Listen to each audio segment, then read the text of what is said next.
Welcome to the Insomnia Coach podcast. My name is Martin Reed. I believe that nobody needs to live with chronic insomnia and that evidence-based cognitive and behavioral techniques can help you enjoy better sleep for the rest of your life. The content of this podcast is provided for informational and educational purposes only. It's not medical advice and is not intended to diagnose, treat, cure, or prevent any disease, disorder, or medical condition. It should never replace any advice given to you by your physician or any other licensed healthcare provider. Insomnia Coach LLC offers coaching services only and does not provide therapy, counseling, medical advice, or medical treatment. The statements and opinions expressed by guests are their own and are not necessarily endorsed by Insomnia Coach LLC. All content is provided as is and without warranties, either express or implied. Like many of us, Hannah began experiencing sleep disruption during the COVID pandemic. When it became clear that lockdowns were likely to be extended, Hannah started to find it harder to fall asleep. Before long, she also found it hard to stay asleep too. After trying different types of medication and finding they weren't helping much, and came with some unpleasant side effects, she found a website that shared insomnia tips and advice. After trying a do-it-yourself approach, Hannah realized she would benefit from working with a coach so she could receive personalized support and guidance, and so she enrolled in my online coaching course. In this episode, Hannah talks about the new sleep habits she developed and how she changed her relationship with sleep-related thoughts and tested the sleep-related beliefs that made sleep more difficult. Ultimately, Hannah found that abandoning all attempts to control sleep, accepting difficult nights of sleep and sleep-related worry, committing to new sleep habits, and going about her days as normally as possible really helped her get her sleep back on track. Today, Hannah's sleep is back to normal. She typically averages around 7.5 hours of sleep and is far more resilient to any one-off nights of sleep disruption because she was able to tackle the sleep-related thoughts and behaviors that perpetuate insomnia. A full transcript of this podcast and an accompanying video can be found at insomniacoach.com/podcast. Hello, Hannah. Thank you so much for taking the time out of your day to come on the podcast. Thanks for having me. It's great to have you on. I always like to start right at the very beginning, so you're going to be no different. I'd love to know if you can remember when your issues with sleep began, and do you have any recollection of what triggered that initial sleep disruption? Yeah, I do actually. It happened about, I would say, 5 or 6 weeks after the initial lockdown in March, when coronavirus was really a serious thing, and people were being told to stay home. My family and I have lived overseas in developing countries, and we homeschooled for years with our kids. So we actually felt initially like, all right, we got this, no problem. We know how to handle chaotic environments, water shortages, etc. But I think it was probably after Easter. So worshiping with our church family is a huge deal for us, and we had to do Easter at home. And up until that point, I was like, I'm doing fine. We're all good. We were healthy. Nobody had lost their job, and so we felt good. But then it was like that was sort of a mark for me. Like after Easter, I think it just sort of settled into my mind, like this is not a short-term thing. Like this is going to be a long-term thing, possibly. And so, initially I felt okay. I've worked from home for years, so I know kind of how to structure my day. But I noticed that it was taking me longer and longer to fall asleep at night. And I just was like, well, whatever, I'm maybe I need to exercise more or something. But it just kept going. it got harder to fall asleep. And then that sort of morphed into waking up in the night. And I thought, oh, what is this? Now, I don't normally wake up. I'm not one of those people that even like needs to get up and go to the bathroom typically. So I was like, okay, this is really uncool. And then I would wake up and I would be waking up with a panicky feeling. So it would be like rapid heartbeat, sort of becoming aware and having this dread feeling of like, oh no, I'm aware. I can't go back to sleep. So I sort of tried some over-the-counter stuff, but just like melatonin, and I don't like to use medicine unless I just feel like I have no other, resort. And so initially it was like I was trying things that were OTC, but like more in the melatonin herbal kind of stuff. But that did not work. And I am sort of a driven person, and it has to do with my background. And I remember thinking like, okay, so I need to find a solution. What I've done so far is not working. So I need to find something else. And I need to get on this because I had a lot of like anxiety around not sleeping. I had this idea that, everybody was jokingly saying, oh, during coronavirus, I put on so much weight, and I don't feel good. And I'm thinking to myself, that is not going to be me. I am not going to, but I had read that there's like a correlation between not getting enough sleep and sort of being sluggish and putting on weight, whatever. And at 42, I was like, I am not putting on weight and then having to work super duper hard to get it off. I'm not going to do that. So I ended up eventually, after nothing worked, calling my GP. She's actually a personal friend of mine, and I trust her. And I said to her, look, I think I need to have a sleeping pill because I cannot sleep now. I mean, it's actually snowballed and I cannot sleep. And so she was like, well, to her credit, she was kind of like about it because, she knows that people get hooked on them. And in some cases they don't work. And but she was kind of going with, but I was like, I'm anxious now in the day. It's not even just at night. I actually have hyperarousal all day long. I'm a person of faith. I pray. I have many, many ways to deal with anxiety in my life. So this was very distressing to me because I almost felt like it was an out of body thing where I'm like, my body is betraying me. I know it has to be in my mind somewhere, but now it feels physical to me and I don't know how to get beyond this. So she prescribed me Ambien. And she was like, I would just take a half and like only take it maybe every other day and just see how you do because, people do crazy things with on Ambien. So I took it and I didn't like sleepwalk or, have conversations with my husband where I was not, in my right mind, although I know some people do that. But it would help me fall asleep, but it did not help me stay asleep. And I told her, I was like, this isn't for me because now I can't, sleep maintenance is an issue now. Like, I'm glad that I can fall asleep. Lord knows I'm glad I can fall asleep, but I can't stay asleep.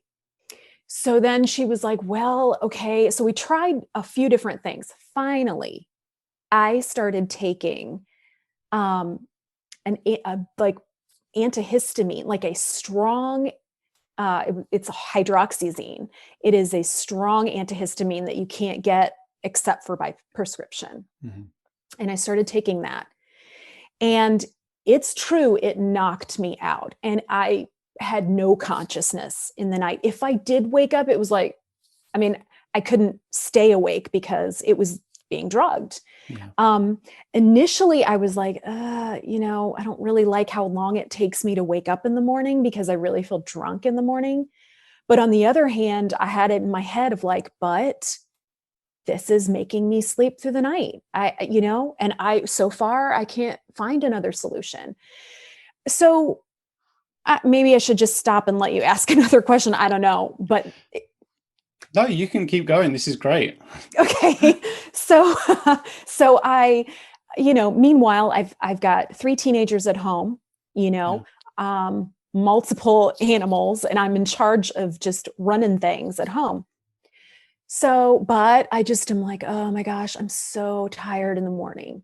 And I found that all I wanted was sugar, which I don't eat a lot of sugar. And like normally I eat healthfully and I exercise. I have all these things that I do. But I was like, all I want is Nutella. It was crazy. And I think it was because my body was like, you're like sluggish. You're Yeah. I don't know, drugged. So I always told myself this is going to be temporary. I am not going to be on a sleeping pill for the rest of my life. I'm not going to, I saw where, some antihistamines, there's been some studies that suggest that they're linked to Alzheimer's and dementia later on. I mean, long-term use. I don't know if that's true or not, but I was like, I'm not going to be on this forever. My grandpa had Alzheimer's. My grandma had dementia. I'm like, I'm not going to do this. But I had grown psychologically dependent. The beautiful thing, I guess, if there is one, about hydroxyzine is you don't develop a physical dependence. So I knew that I knew that it wasn't like benzos or, trazodone or some of these other like heavy duty sleep meds that actually do create dependence. But what happened, so that was the only reason I took hydroxyzine, is I was like, I don't want to get hooked. But what happened is I developed a psychological dependence on these pills. And I became convinced that if I don't take them right now in my life, I'm not going to be able to sleep. So on a few occasions, I would be like, I am going to stop. I'm not going to do this anymore. And the few times that I tried, it was like a self-fulfilling prophecy. I didn't sleep. And I was like, see, I can't do it. Well, okay. So fast forward about 4 months or 5 months. And by this point, I'm like, this is starting to just feel like a life thing. Like I just have to have these sleeping pills. And I feel so bad about that just because, I don't know, it's probably pride on my part, but I just didn't want to, I'm very healthy and I just did not want this. Mm-hmm. Well, so I got on the scale, and this is pure vanity. I do know that, but I got on the scale and I had, in the last 4 or 5 months, I had put on something like 9 pounds. And for me, because I'm petite, I was like, I've never, I don't, since I was pregnant, I have never put on that weight. And I was like, oh my gosh, like I can't blame it all on meds, but I don't remember eating more. I really do feel that it's because everything was just sluggish. There's such a long half-life for hydroxyzine that it's never fully, it gets out of your system about 6 hours by the time you take it again. So you're just kind of always in this state of like depressed everything. And that is what it took. I was like, I'm done. I am not taking these. My husband saw me go to the medicine cabinet and be like, I don't care if I never sleep again. I am not having this. Mm-hmm. So that's kind of what it took for me. And then I had an awful, awful week. I mean, a week of just not sleeping. I found then, and this was sometime in maybe like late summer, I found a website that was so a labor of love. A woman who had insomnia for 3 years, and she, chronicled her journey, but then also talked about cbt-i and how she was free from it.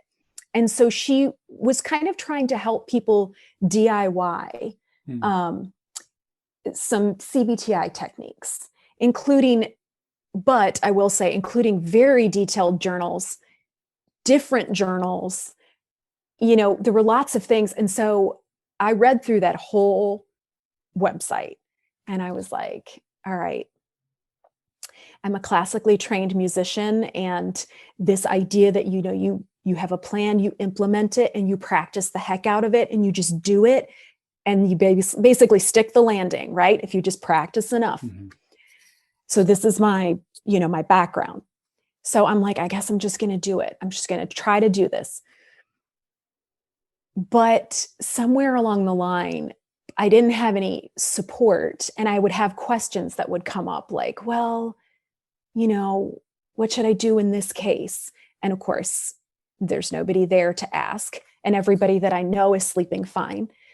So eventually, I just couldn't really stick with it. I couldn't really implement it. I never did do sleep restriction because I was actually that was like almost like a phobia for me. This was the sleep restriction. So I tried to do all the addressing your worries, get sunlight in the morning, exercise, limit caffeine and alcohol, do all these things. I tried to do all of those things. And those were kind of easy because it's like, check. I spent 20 minutes in the sun today, check. But when it came to like really dealing with my schedule, my sleep schedule, I just was kind of half-hearted about that. So I kind of got to the point where I was like, maybe, I don't know what the next step is for me. I had been praying about it as a person of faith. And, so often in my experience, I pray for something and the answer is not immediately there, but it does come. And so I was just like, well, I don't know. I don't know what's going on with me. And people were telling me, like messaging me and being like, this could be perimenopause because, some women really go through this early and, you're 42 and you don't have any other symptoms, but it could be that.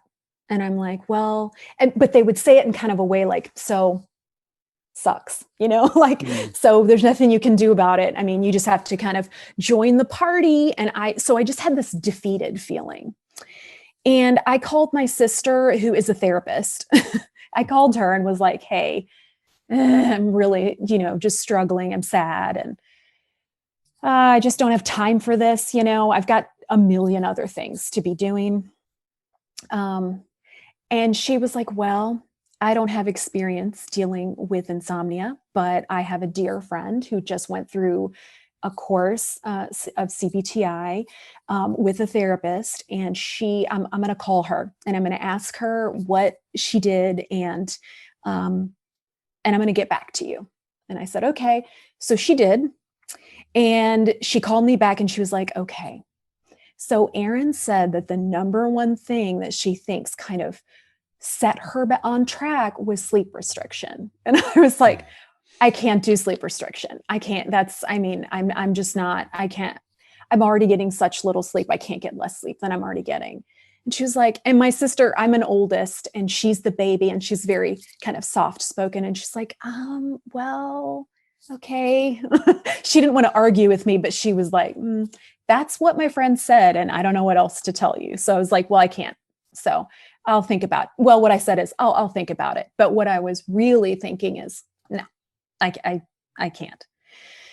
So maybe 2 or 3 weeks passed and I was online just dinging around. I don't even know what I was doing. And I happened upon an interview that you did with someone else. And I listened to the whole thing. And I was like, I'm going to look more into this Martin Reed and just see what, maybe this is like, it didn't ever occur to me that I could maybe get support in an online way. I figured I'd have to go to a therapist. That's what I thought I'd have to do. So I started looking into it and I was like, I think, which for people whose minds are not in this place, maybe they'll think this is woo woo. But I honestly was like, I think this might be my answer to prayer. I don't know. I know it's going to involve sleep restriction and I'm going to have to get over it. I know it will, but I need the support. So I signed up. And that takes us to whatever other question you want to ask. That was my history up until, I will add this. I am very sensitive. I am a very sensitive person. And I mean, just like loud sounds, horror movies I can't do. I'm a writer. just a creative. And I sort of, even like strong, like perfume smells or anything, just my senses are very sensitive. I'm sensitive to that world, outside world. I don't watch news. And this has been the way it has been my whole life. And I can remember two other times in my life, but I didn't have really a word for it, but two other times in my life when I was a young person that I had a season of difficulty sleeping. One time I remember high school was hard for me.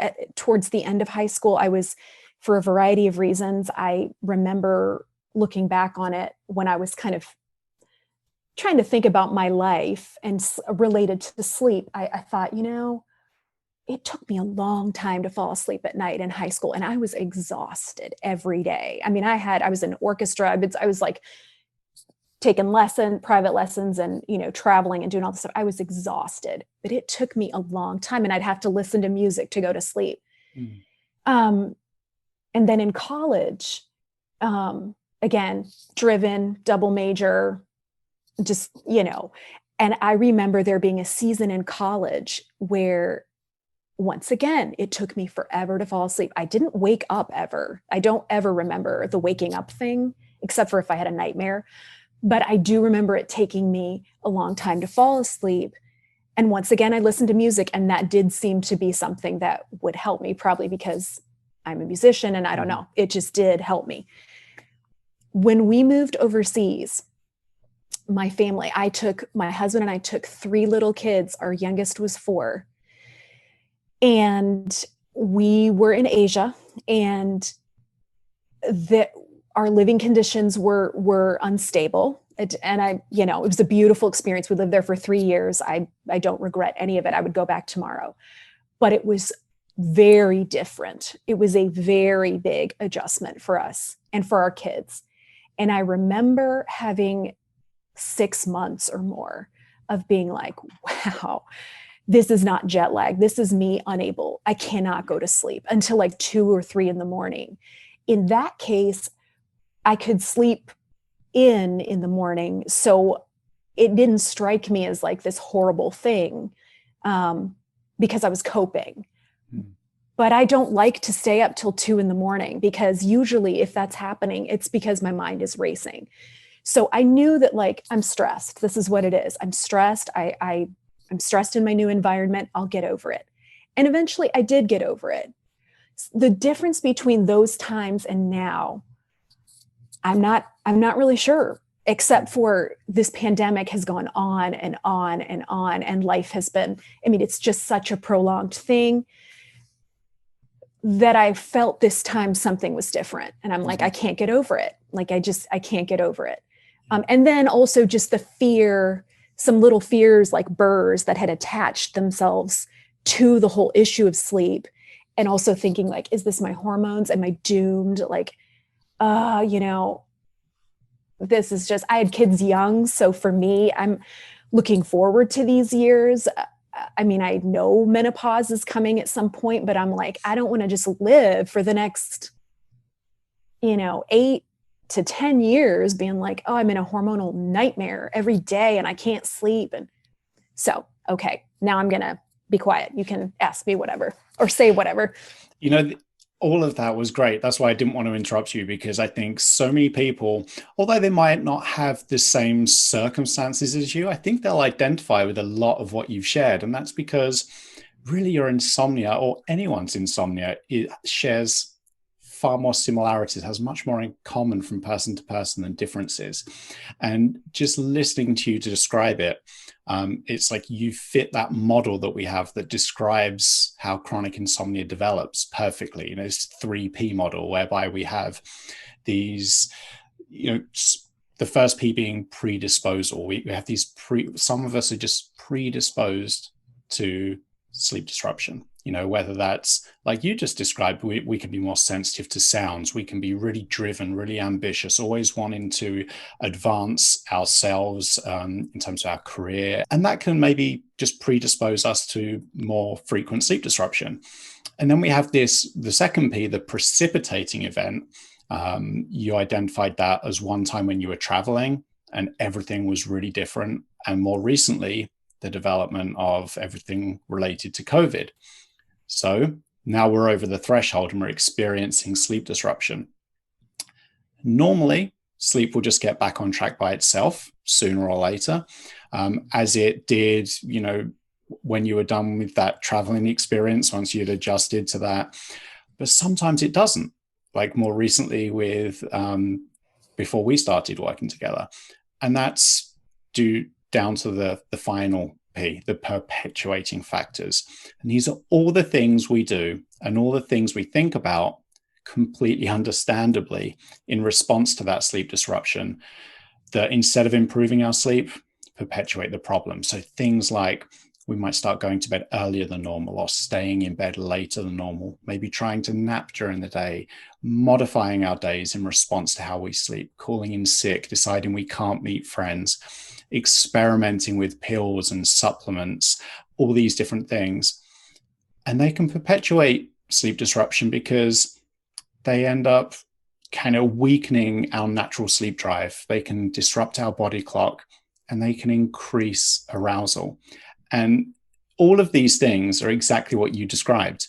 And you came so tantalizingly close to addressing all those perpetuating issues, but you quite understandably balked at this idea of spending less time in bed and went down the path of sleep hygiene, which I think is, again, important to mention or to just emphasize, because unfortunately for people with chronic insomnia, that's their first stop. That's the thing that they're recommended, or that's the thing they find when they go online.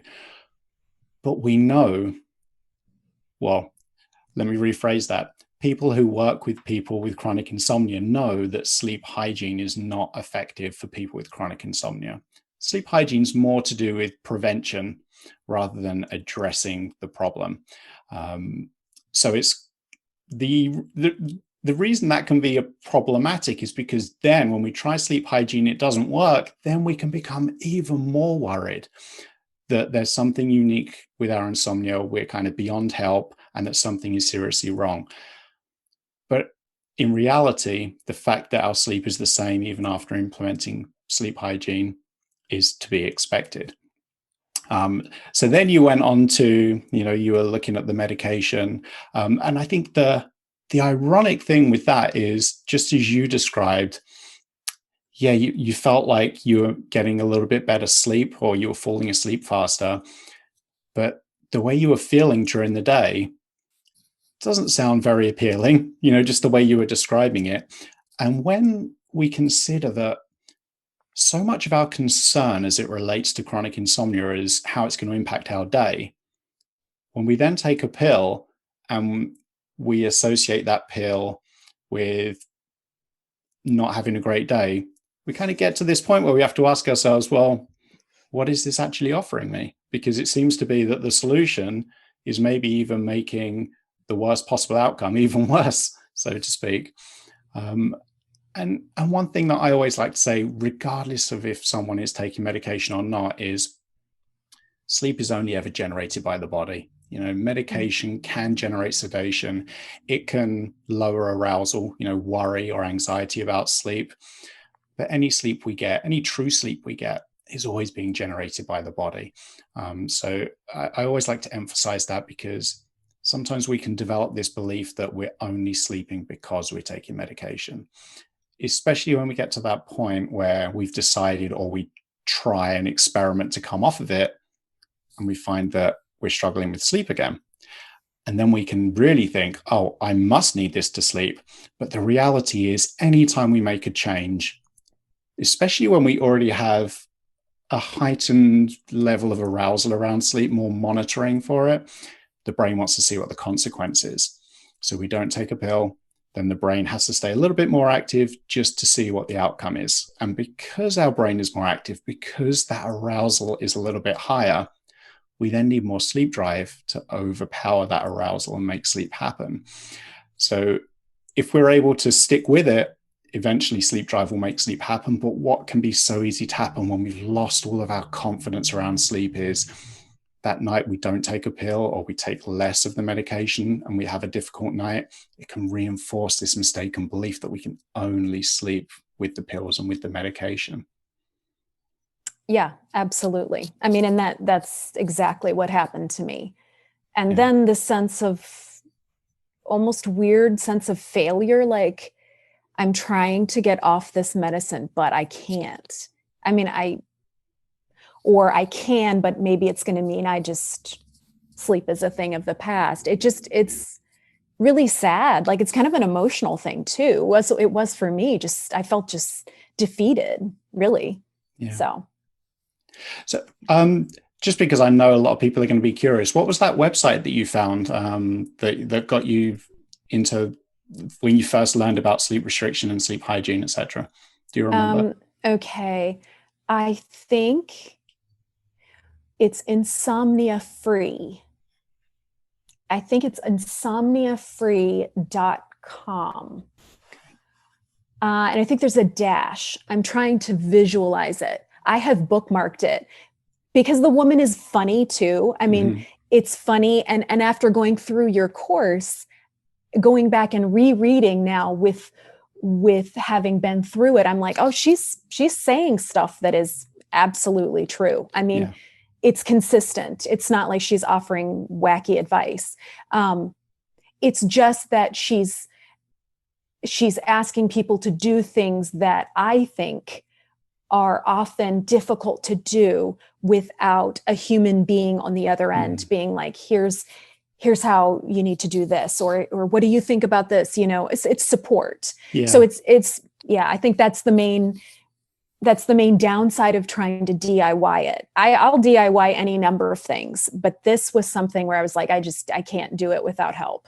So and that is a theme that comes up a lot just in these podcast discussions, because the techniques themselves, and we'll definitely talk about them a little bit more in a moment, the techniques themselves on paper, they sound pretty straightforward. I mean, really, they are pretty straightforward, but they're not easy to implement, especially in the short term. And if we're already at that stage where we have a lot of worry or concern or anxiety about sleep, this idea that maybe our sleep is even going to get worse than it is right now, it's going to get worse before it gets better if we do this, that alone can just be, it can be hard enough to get started, let alone to keep going before you actually start to get the results, because the results rarely occur immediately.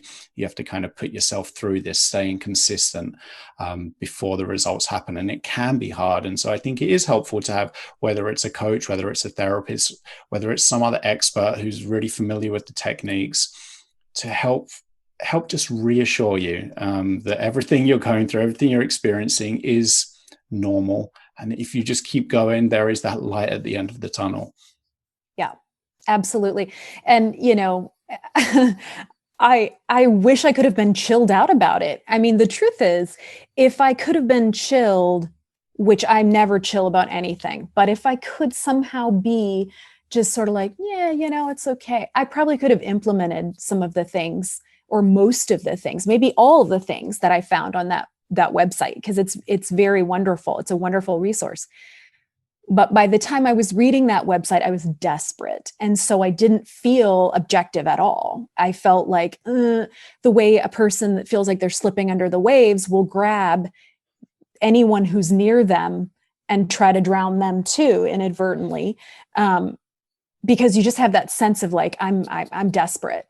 And so, especially like you said, when you're in a situation where you already feel big emotions about not sleeping, and maybe in some cases even full-on anxiety, then you need a human being. I just really do believe that.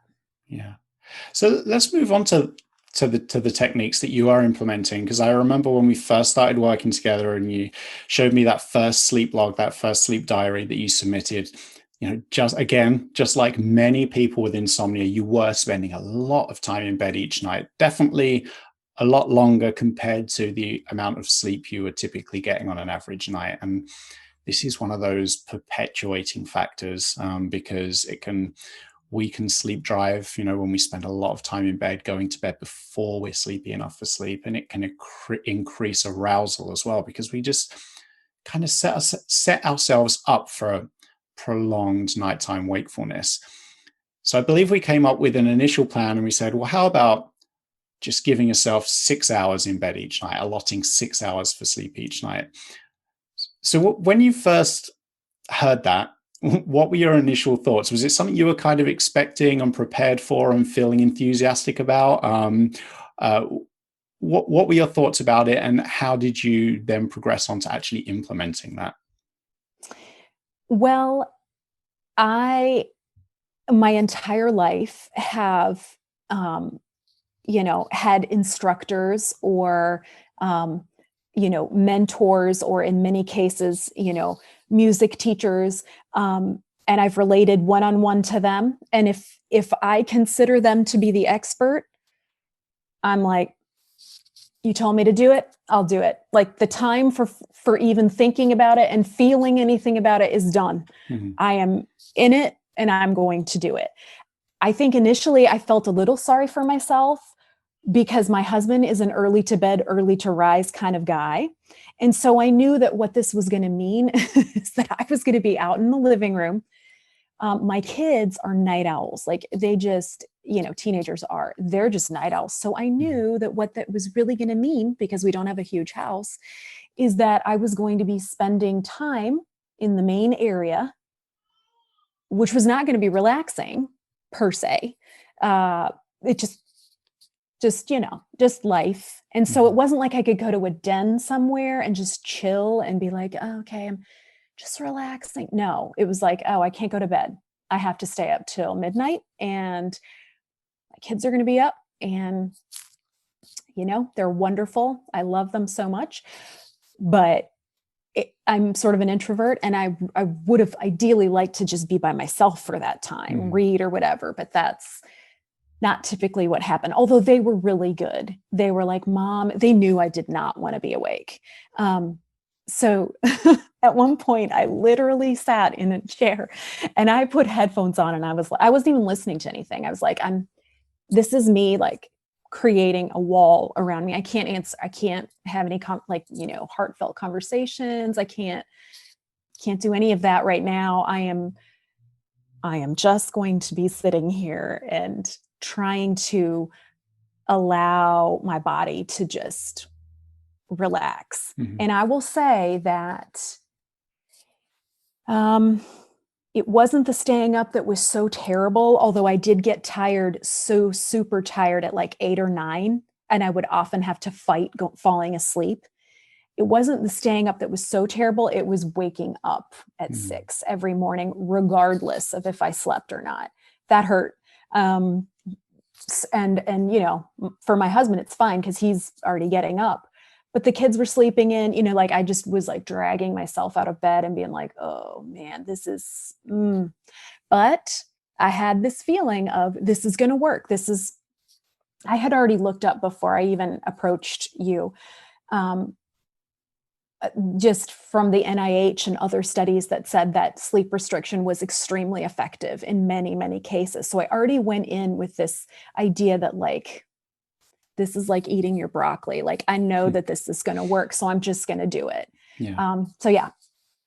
That's great. Yeah, I think it's an awful phrase, sleep restriction, isn't it? Because it implies that we're restricting sleep itself, but we're not. We're just restricting the amount of time we spend in bed to more closely match the amount of time we typically spend asleep. Not the amount of sleep we want to get, but just the amount of sleep we're currently getting. So really, I think it should be called wakefulness restriction. I think that's a more appropriate and approachable phrase as well, because when you hear sleep restriction, when you already have insomnia, you're like, I'm already restricting my sleep. Why do I want to restrict it anymore? Right. Yeah, that's a good idea. How did you stick? I mean, maybe you're going to give me the same answer, but how did you stick to that consistent out of bed time? Because that is something that people do often struggle with, especially when, I don't know, it's almost like someone's working against you and you can be up all night and then you'll fall asleep like an hour before the sleep window ends. Then your alarm goes off and you think to yourself, if I just shut that alarm off, I know I'll get like 3 or 4 hours of sleep. But the rules say I've got to get out of bed. How do you deal with that challenge? How do you just force yourself to get out of bed? Well, For everybody, it's probably different for everyone Yeah. what gives you the motivation to do that. For me and my particular personality, um, I when I am like, it doesn't matter if I'm training for a race because I run, or whether it's weight training, or whether it's performing or writing, finishing a novel. Um, you know, if it's a program and I'm like, I have a plan, then Mm. I'm gonna do the plan. That's how I am. I'm maybe a little tiny bit type A, but really, like, I'm like, that's what the plan says, I'm doing it. Yeah. Um, because and I think the reason I do that, I shift to that's the plan, just work the plan, is because if I actually like tried to check inside and be like, do I feel like doing this? How am I feeling today? I don't get good feedback because I'm actually feeling bad. Like, Mm. I'm feeling bad because it's not fun to do something that feels like a struggle, right? We don't want to struggle in life at Yeah. all. We would never choose it, but that's where growth is often. So I think rather than looking inside and trying to take my internal temperature, I just was like, this is the plan. I'm working the plan. It's all there is to it. So I just did. I Yeah. just did. I think that can be so helpful. I like to use the phrase set it and forget it, where you just have this list of rules and you're just going to follow it no matter what. And you also raised a really good point about if we're just always evaluating, every day, well, was getting up at 6 in the morning helpful? Was not going to bed until midnight helpful? How's my sleep last night? And then thinking about what's my sleep going to be like tonight? Obviously it's completely natural, that's where your mind wants to go. But when we just are doing this ongoing evaluation and exploration, all we're really doing, unfortunately, is just increasing that arousal. We're just bringing more focus and attention to sleep. And like you touched upon, when we look for things, we tend to find them. So if we look for, let's say we have a couple of hours, we have a really bad night, we have a couple of hours of sleep, maybe no sleep, whether it's subconsciously or consciously, we'll probably scan our bodies for all the effects. And when we scan our body looking for something, we're probably going to find it. So we might notice like aches and pains and niggles and anything negative that happens during the day. We're just going to immediately, by default, blame that on our sleep, which it might be connected, but it might not be.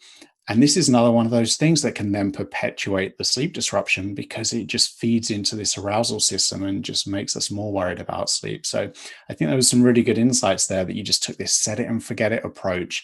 And instead of putting effort into evaluation, it was all focused on implementation.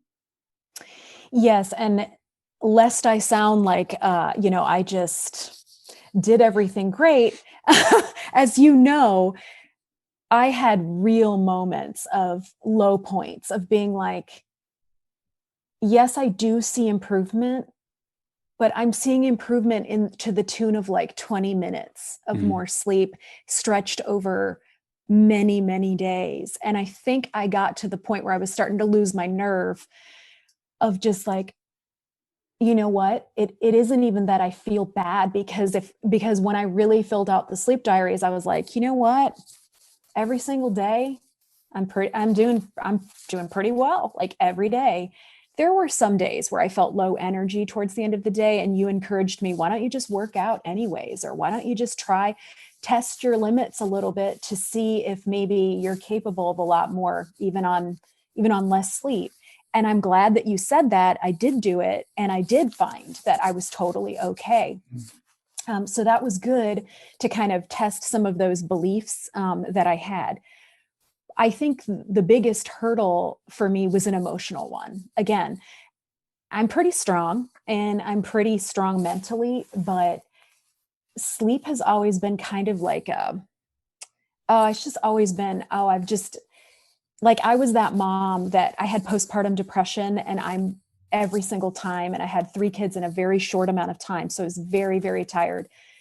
And I remember being like, I would have 10 kids, except for I cannot stand the waking up multiple times in the night with the baby that lasts forever. So sleep has always been for me, I think, an emotional, not getting sleep because I want to actually lose consciousness and I want to have a break from my own brain.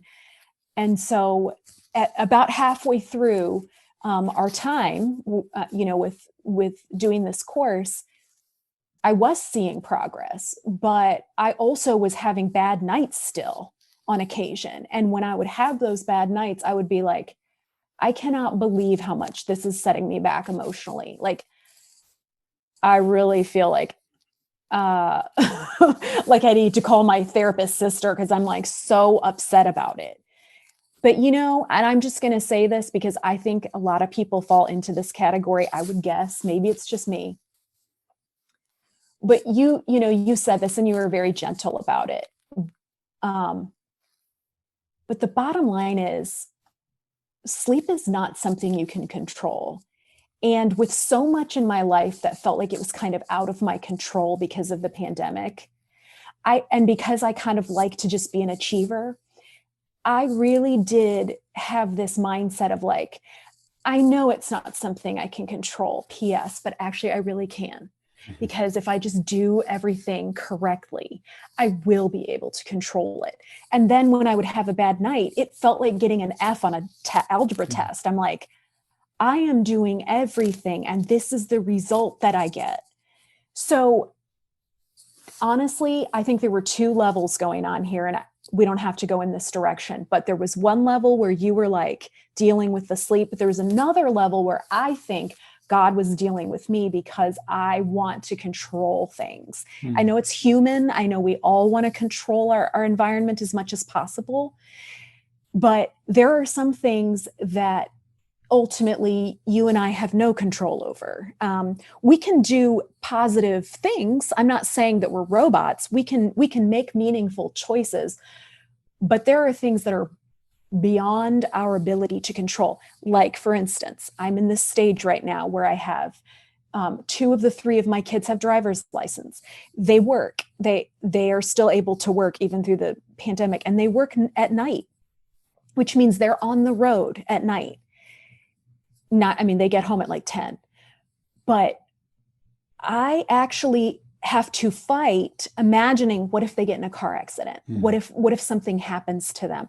What if, because I cannot control that. So this is kind of meta, but sleep for me was actually more than just sleep. It was about letting go of control of the things that I can't control. Yeah. Yeah, I think that's a great point. And it's going back to the core of it again, it's completely understandable why we would want to control it.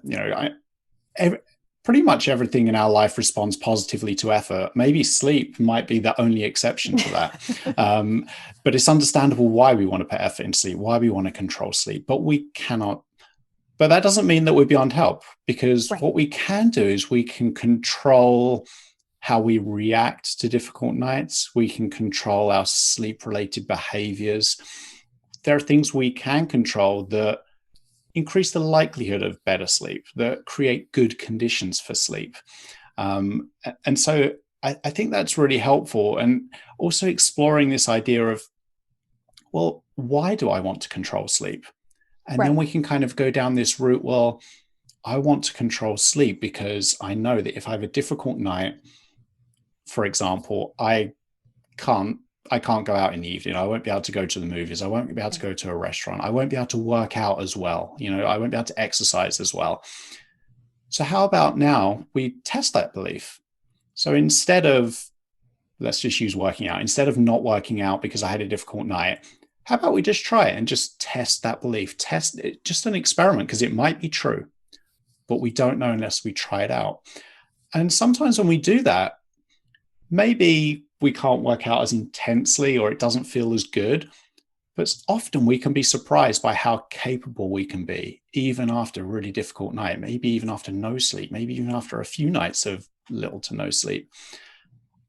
And then we can think, maybe I don't have to worry quite so much about sleep. Maybe I don't have to try and control sleep quite as much. And then that in turn can help just lower all that sleep-related arousal, one of these things that perpetuates insomnia, and really keep us on that path towards better sleep. Yes, absolutely. And that's been the case for me. I've had to confront a lot of sleep fears or fears that are associated with not sleeping, and then, combat those with more rational and true thoughts. Mm. In the last month, my sleep has only continued to improve. This last week was crazy because we had plumbing issues in our house and we had a technician in our house till almost midnight. So there were a couple of nights that were wacky not because of insomnia, but because of extenuating circumstances, which is life. Yeah. I did have the night before last. We think that my son has COVID. It's very mild, but has some symptoms and lost all sense of like taste. And, so we were like, meh, he's okay and we're all okay. But it meant that we were all quarantined. And that did cause me, the day that happened, which was like a couple days ago, the day that happened, I was like, no, not again. Mm. And that night I fell asleep fine as normal, but woke up in the night, laid there, tried to go back to sleep. And for the first time in many, many days, I was like, I got to get up. I got to get up and get out of bed, got to go do something else. Then I eventually came back in, did not look at the clock. I'm very good. My clocks are all in my bedroom, like they're turned away. I'd never look at them. Didn't even look at it on the microwave where I was when I got up. And then laid back down and eventually slept through the night. And when I calculated my sleep, it was a decent amount. It was like 6 hours. But that's such a huge change because even having a difficult night, I bounced back. I exercised the next day. And the day after, which was last night, I slept 8 hours, out. And now for me at week 12, I'm routinely sleeping between 7 and 8 hours. And 7 hours is like on the skimpy side, like typically 7.5, but sometimes 8. And that was pretty typical of my life before. I mean, that's pretty much how much sleep I got before all of this happened. So, but I say that the reason I share that story about even this week is because I still, some nights will lay there and have this residual fluttery heart, little bit of rapid heartbeat, falling asleep, almost like my body kind of wants to not do it. But I'm like, I'm just accepting this feeling. It's okay. This is not going to keep me from sleeping. And then I do fall asleep within about 10 to 15 minutes. And this is a huge change for me. But I want to say this to give hope to anyone who maybe the anxiety lingers a bit longer than it's not something that for me has just gone away. I don't have anxiety in the day. Like it is 100% better, but I'd be lying if I said, because in a lot of ways, life is still crazy around here. I mean, it's crazy town in the US. Yeah. So we're still all living through some very big things, very momentous things in our history. And that does get under your skin. And so I would be lying if I said that I don't still have to be sort of like mindful of like, okay, I'm feeling a little ramped up. I'm going to wait an extra 15 minutes before trying to go to bed and yet I'm still sleeping between 7 and 8 hours a night. And I don't wake up that often. Like if I do, it's probably like 1 or 2 nights a week. And I wake up for like 30 seconds and I'm right back asleep. So I say all that to say that like the techniques work, they work better than I could have hoped. And even though I felt very low a couple of times during that 8 weeks, and I still sometimes struggle with feeling like, why am I feeling so performance oriented with sleep? It's stupid. Why is this so much part of my DNA that I can't let go of that tendency? But those kind of habits die hard. It took me a while to get insomnia. And I think it's just taking me a while to deprogram from that way of seeing it, I guess. Yeah, I think that's a great way of looking at it. It took a while for the insomnia to develop, so it makes sense. It's going to take time for you to move past it. And it's not just this on-off switch, this magic on-off switch is going to be ups and downs along the way. And if you have like worry or anxiety about sleep, that's really something that is tackled over the longer term, through just Yeah. repeatedly experiencing better nights. Those thoughts that once generated really intense worry or anxiety kind of lose their power. That's not to say they go away, but they lose their power and we react in a different way to them. One reason why I love all these behavioral change techniques and just changing the way we think about sleep is, and I think you touched upon this, is they build resilience. It's Mm. almost like we come out of it a much stronger person than before the insomnia ever affected us. Because we know how to react. We've gone through this, we've come out of it, so we feel stronger. We're then armed with all these skills and techniques, so we know exactly how to respond to difficult nights. And we know that should insomnia ever return, we just do exactly what we did in the past that worked for us. We just do it again. And there's no reason to believe it won't work again. Yes, and in fact, I printed out that encouragement sort of checklist that you have, where you talk about, if don't panic if if you experience a couple of bad nights in a row. You beat insomnia before, you can beat it again. And it was a reminder of what are some of the techniques that worked last time. And I have this full length mirror in my bedroom, and I just taped it to the top of my mirror. It's almost like a when a baby has like a blankie or a passy, because I just have it there and I'm like, I don't need it right now because I am consistently getting better. But there's my list. And if I do need it, there it is. Yeah. So that was really helpful. That's great. And another point you touched upon is how you've just continued to make progress even though we're not working together anymore. And that's another reason why I love these techniques, because they're skills based. They're skills based, and it's almost just like learning new habits. And so once we've kind of implemented them, got some results from them, we're kind of confident in their effectiveness. We kind of become our own coach, we become our own therapist, we become our own counselor, we become our own cheerleader, and we can just go ahead and just carry on by ourselves. And that experience that you just touched upon of my sleep is still doing well, still getting better, still having better nights, even though the training wheels are off. I'm doing this by myself now. And that's another reason why I'm just so enthusiastic about just behavioral change and exploring thoughts that perpetuate insomnia as a way of moving past insomnia, because it's just so helpful for the long term.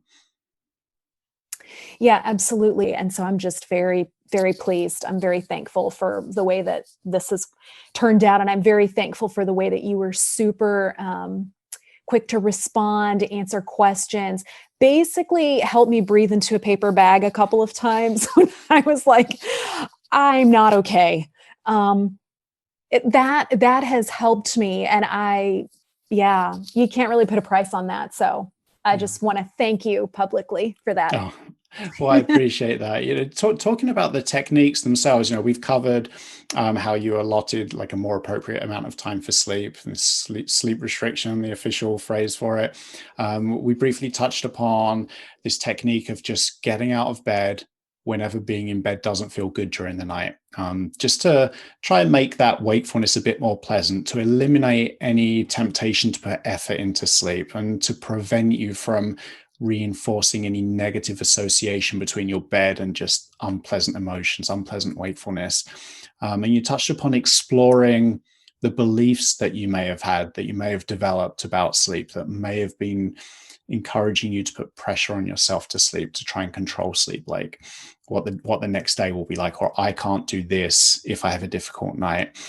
So I know that we've covered those. Was there anything else that we might be missing? Was there anything else that you picked up that you found particularly helpful that you think anyone listening to this might find useful? Well, I will just say that I liked how, when it came to relaxation techniques, that you were very sort of open-ended with that, and kind of encouraged us to pick something that we resonated with, or something that seemed like it worked, but not to feel tied to one method or another. For me, what has been most successful, I would say, in dealing with sleep anxiety, even that hyperarousal that your body wants to do, even when you didn't have it 5 seconds before you laid down, and then you lie down and you're like, for me, what was ultimately more effective is to simply like sit with that feeling, and not try to fight it in any way. Not that relaxation techniques are fighting it. I know those are there to help your body and also to help distract your mind, basically, from sort of focusing on your anxiety. But for me, it was more effective to sort of just let it pass. Like just, I think the more attention that I give to those feelings, and maybe because I am so performance driven, it feels like even relaxing can be sort of a, am I good? Am I doing a good job relaxing? I mean, sometimes it's better for me to just be like, this is a bad feeling and it's okay. It's not actually going to kill me. Just like weightlifting, sometimes when you're, squatting with a barbell on your back, it feels bad. Like it feels like you feel like you're going to, I don't know, explode, but it's okay. Like it'll be okay. And so I think that kind of self-talk actually has been more effective for me. And one more thing, I did implement the getting out of bed sometimes in the early stages, multiple times a night. I found that to be the most difficult thing of any of it. That was extremely hard for me. I've kind of looked on your forum and seen some other, and it may be hard for both men and women, but in what I've seen, it seems especially hard for women. I think it's because we're cold at night, a lot of us, and getting out of bed feels like murder.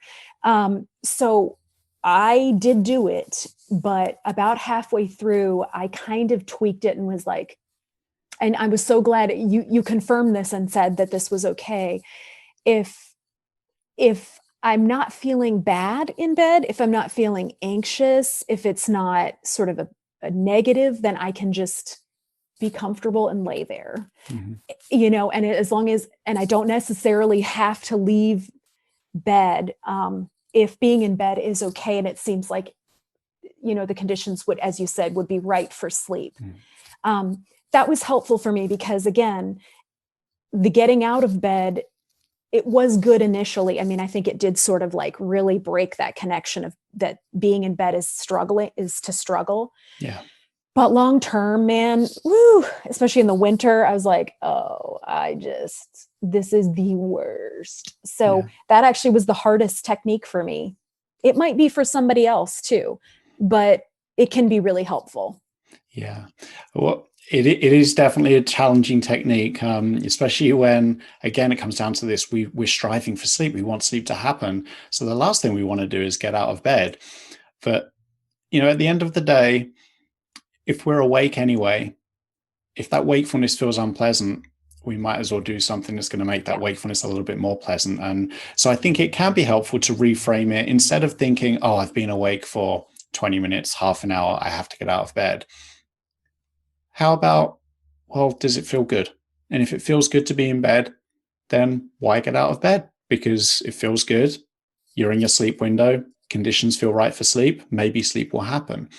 And that can make it a lot more approachable. And I think just as effective, because all we're really trying to do is make sure that nighttime wakefulness isn't unpleasant. And we're trying to avoid reinforcing this negative association between the bed and unpleasant wakefulness. And I think it was also really important what you said about, I know we've touched upon our temptation to control sleep, but your temptation to control your thoughts about sleep, trying to suppress thoughts, trying to push them away from your mind, trying to convince yourself that those thoughts aren't there or that they're true or that they're false. All of this can be really unhelpful. Just recognizing that thoughts are just thoughts can be helpful, that they're not always accurate, that they're not necessarily facts, and that we don't have to respond to them. But I think that is a higher level skill that can take a lot of practice, and it can take time to get to that point. But I just think it was so helpful the way you mentioned that, because so much of it can come down to control. And, with your permission, I know I emailed you this before our chat, I would love to just quickly read that excerpt that you Sure. emailed me when we were working together about this apparent conflict between, well, you're telling me not to control sleep or put effort into sleep. So therefore, why am I staying out of bed until midnight? Why am I getting out of bed at 3 a.m? Why am I doing all these things? Surely that's effort. But the way you phrased it was just brilliant. So I'd love to read that. And Okay. if that's okay with you. It's all right. Go ahead. All right. So this is what you said. I guess the problem as I see it is we sign up for the course because we know something's wrong and needs correcting. We want sleep. But in order for it to work, we have to convince ourselves that we don't care if we sleep, thus lowering our anxiety. But deep down, we know we do care. So the game then becomes, how can I trick myself into a state of not caring? That's probably crudely put, but that's how it seems to me. I know I want more sleep, or I wouldn't be doing what I'm doing, but I'm finding it really hard not to care about sleeping. I'm trying to follow all of the suggestions religiously, but it seems like my sleep anxiety wants to metastasize with every effort I make. And that's what I want to overcome. So looking back on that now, what would you say your answer is to that apparent conflict between not caring, but caring enough to make changes? I wish, I could remember or put my finger on the point at which it started to shift for me, because I wrote that and was like, seriously, this is what I consider to be the Achilles heel mentally of all of this is like, how do you reconcile this? But I have to say, over time, and I do not remember when it happened, I did start caring a little bit less about sleeping. And I think the reason that I started caring less is that I was like, the truth is, I'm actually doing okay whether I sleep or not. So it's kind of like when you're watching what you eat and you're trying to eat more healthfully, you cannot literally control metabolically what your body system is doing, how it burns the calories, what it does with the nutrients. That's beyond you. But what you can do is be like, you know what? Part of who I want to be is a person that does what I can do to take care of my body. So I'm going to enact these things. I'm going to eat a green salad because you know what? I know it's good and I want to do it. But as far as being like obsessive about like, okay, so then what does that mean? What nutrients went where? I wonder, it's like, that doesn't matter. So I'll be honest with you. It's like, I don't remember, but I was thinking about it the other day when you sent me that email and I was like, I didn't do any tricking of my mind. It just over time, it just happened. I just started realizing, I think I actually, what I think it is it's time. You have to just prove it to yourself that you're going to continue to be okay. And I think when that shift happens, it's like, oh, okay. You know what? It's going to be fine. On the night that the plumber was here and I was like, I'm looking at my watch. I'm like, I cannot believe this. I was like, but you know what? Who cares? It's okay. Yeah. I think the one thing that still does get me is feeling, if I wake up in the night and I feel anxiety, which is rare. It's actually becoming extremely rare. But if it does happen, that is still the thing that I'm like, I have to actively practice self-talk. Like, it's okay. Literally, like, it's okay. Everyone wakes up in the night. That's normal. I can lay here if it feels good. And if it doesn't, I can get up. Like, I have to sometimes, it's like Sesame Street. I have to tell myself this little thing. It happened the night before last, as I said, but I think the issue was like, our son was like, I don't feel good and I can't taste. And I was like, oh, I wasn't worried for he's fine. But I just was more like, oh, life has changed again. We cannot go out. Oh my gosh, for 14 days. So I think that I still am in that fragile state where sometimes I have to practice this self-talk. But in general, I just do care about sleep less. Yeah. And I think you make a good point there that we're always going to experience temporary sleep disruption from time to time. It's just a normal part of life. And I think it would be more unusual not to experience sleep disruption if we're concerned that our child, for example, may have COVID. I think it would be more unusual to sleep well after receiving such news or worrying about that. But the beauty of it, the change now, is that you have a plan in place, like you just touched upon. That if you wake during the night, you can just remind yourself that, look, waking during the night is normal. And that if being in bed doesn't feel good, you've got something else to do instead. And I think that it really comes down to just controlling what we can control. Yeah. These techniques, they're not intended to convince us you should not care about sleep. Just pretend you don't care about sleep, because sleep is important. But we do sleep. Even people with chronic insomnia, we do sleep, but just typically less sleep than we want to get. Right. And our body will always give us, at the very least, the bare minimum amount of sleep we need. So really our intention is just to direct our attention towards things that we can control, and like exploring, evaluating the thoughts about sleep that might not be accurate but generate a lot of worry and sleep disruption. And if we can lower that arousal system while building the sleep drive, strengthening the body clock, we're going to create better conditions for sleep to occur. So I think really the summary is to just put our effort and attention into controlling things or exerting effort constructively on things that we can control, where it's worth putting their effort in. And putting into sleep directly itself isn't helpful, because we cannot control sleep. Right. One of the most helpful things, I think, that I clung to that you said is I've said it to myself, the body will always give the bare minimum of what you need. It will always at least do that. It made sense to me. It clicked. I told myself that a million times. I will just say also to listeners, just briefly, you don't have to wait to start this course when you feel like you've got just the ideal space and time to do it. I started a new job coinciding with starting this course.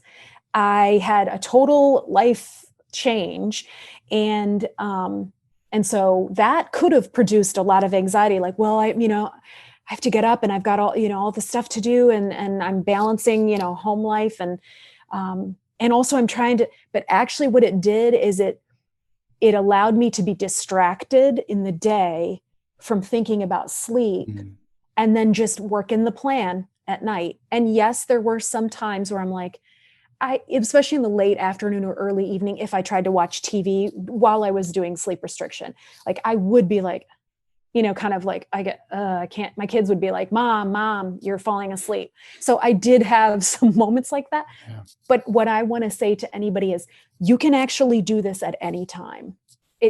Tomorrow is a good time to start it. Today, you can do it at any time. You don't have to wait for the perfect time.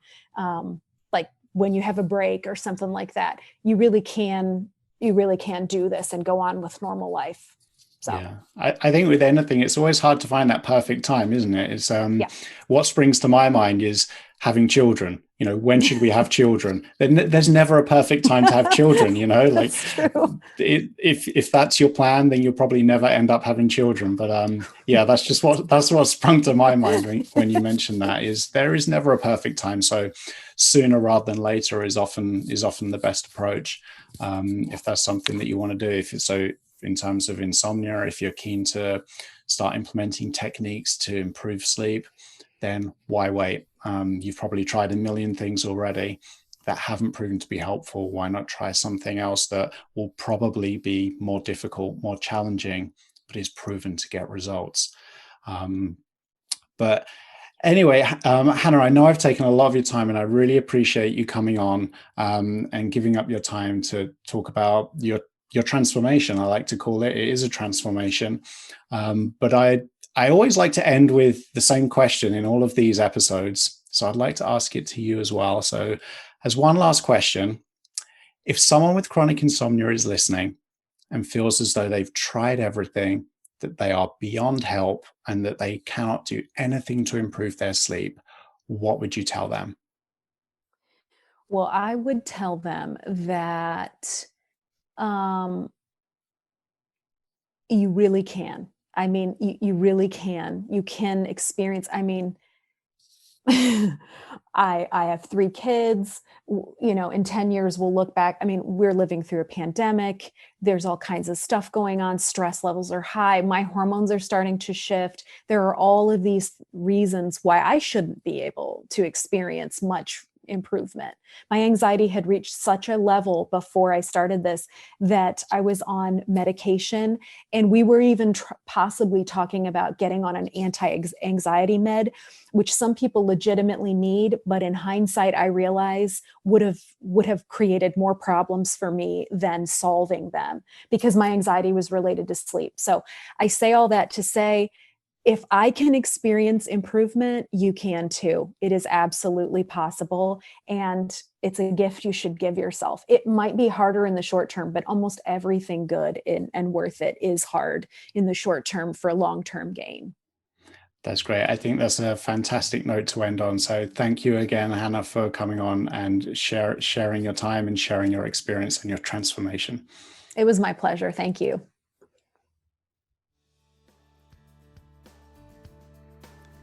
Thanks for listening to the Insomnia Coach podcast.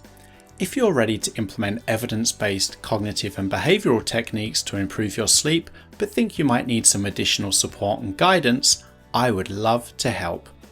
There are 2 ways we can work together. First, you can get my online coaching course. This is the most popular option. My course combines sleep education with individualized coaching and is guaranteed to improve your sleep. You will learn new ways of thinking about sleep and implement better sleep habits over a period of 8 weeks. This gives you time to build sleep confidence and notice results without feeling overwhelmed. You can get the course and start right now at insomniacoach.com/online. I also offer a phone coaching package where we start with a 1-hour call. This can be voice only or video, your choice, and we come up with an initial 2-week plan that will have you implementing cognitive and behavioral techniques that will lead to long-term improvements in your sleep. You get unlimited email-based support and guidance for 2 weeks after the call, along with a half-hour follow-up call at the end of the 2 weeks. You can book the phone coaching package at insomniacoach.com/phone. I hope you enjoyed this episode of the Insomnia Coach podcast. I'm Martin Reed, and as always, I'd like to leave you with this important reminder. You can sleep.